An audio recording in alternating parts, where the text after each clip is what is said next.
Hello, everybody. David Shuster here. Donald Trump is claiming legislative success as his tax and spending bill advances through Congress. But outside of Washington, D.C., the measure seems politically poisonous.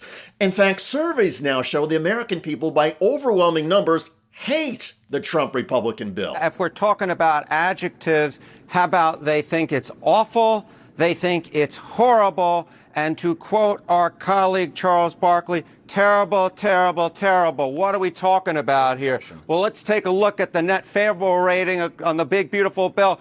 I don't just got one poll for you, Omar. I got 5 of them, and the net favorable rating, minus 19 points, Washington Post, minus 20 points, Pew Research Center, Fox, minus 21, Quinnipiac University, minus 26, KFF, minus 29. You don't have to be a mathematical genius to know that when the net favorable rating of your bill is somewhere between minus 19 and minus 29 points, that it is not a positive bill as viewed by the American public. The American public at this particular point hate the big, beautiful bill. As far as they're concerned, it's not a big, beautiful bill. It's a big, bad bill. The nonpartisan Congressional Budget Office says the big, beautiful bill is going to cause 17 million Americans to lose their health care coverage. Some of that is because of drastic cuts to Medicaid, which are also projected to cause hundreds of community hospitals and health clinics to close. The bill also eliminates billions of dollars worth of food and nutrition assistance. The cuts in this bill help fund some of the tax breaks for the wealthy. That combination of rich people getting more favors and nearly everybody else suffering more has been the nonpartisan storyline for months. And as a result, the poll numbers have not changed. From earlier in the spring until now, disapproval has dwarfed approval ratings.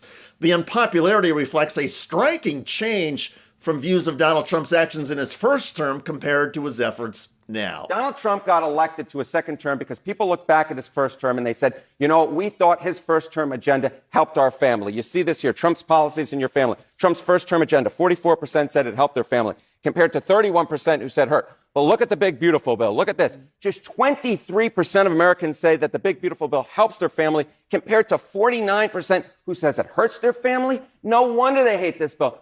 Folks elected Donald Trump to a second term because they wanted him and his policies to help their family, but they think the big, beautiful bill does the exact opposite of that. They think it hurts their family. In his attempt to tamp down the strong public criticism of his bill, Donald Trump has been making a variety of claims.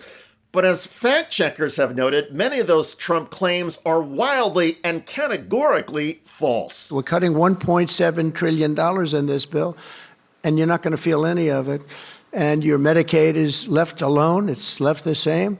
Your Medicare and your Social Security are strengthened. We're not cutting.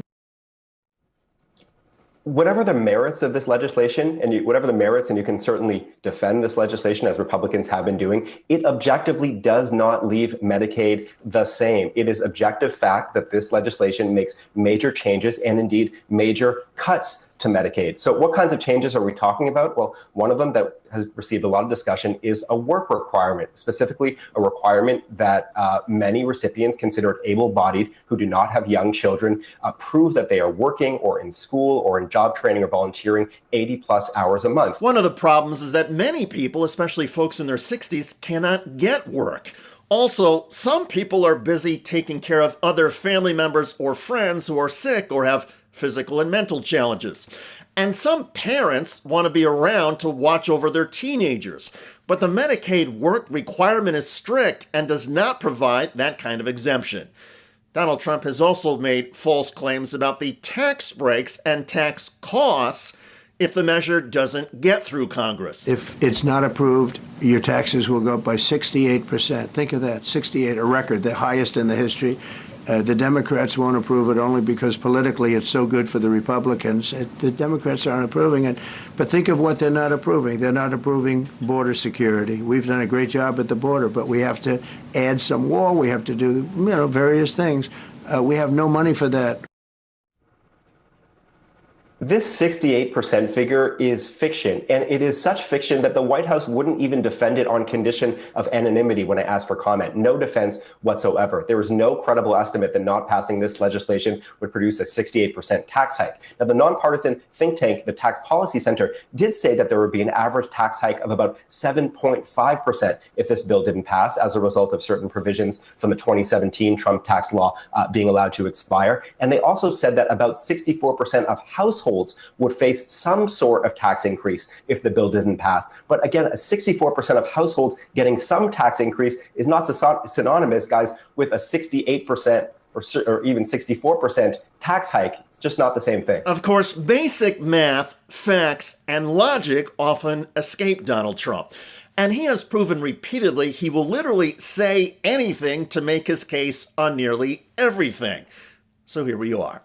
However, for all of the suffering and harm that the bill will inflict on most Americans, and for all the trillions of dollars in new debt that the measure will pile up, thereby threatening America's financial system, there is a silver lining. The American people, by and large, see right through what Trump is doing and saying, and this bill will hang over and weigh down Republicans in the 2026 elections. The measure has proven so unpopular that some Republicans already announcing they will not seek re-election. And most political strategists believe the bill will practically guarantee that Democrats take control of the House in 2026 and possibly the Senate. There will be other issues between now and then that could affect the election, but this big, beautiful bill, as Trump Republicans call it, is a horrifying and ugly eyesore to most Americans.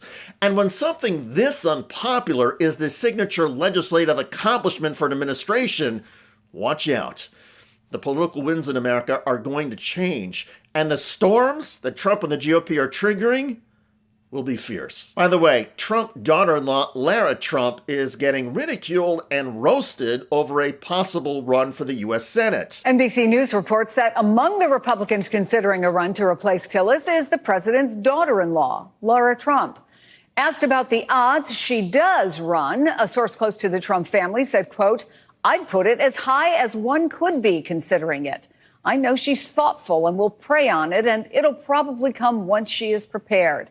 It could be sooner rather than later." But here's the kicker. Political strategists from both sides of the aisle are already raising red flags, and not the kind flown at Trump political rallies. I think she'd be a disaster for Republicans. Well, two things are true. The race probably would be over. She would win the primary, and she'd probably be the worst candidate that they could field. This has been a very tightly contested state. It's one of the states that Romney won and that Obama had won before. I don't think there's anything that's going on now inside the Trump world, what he's delivering, that makes him more popular in North Carolina. Check out that video at the link below. I'm David Shuster. Thanks for joining us.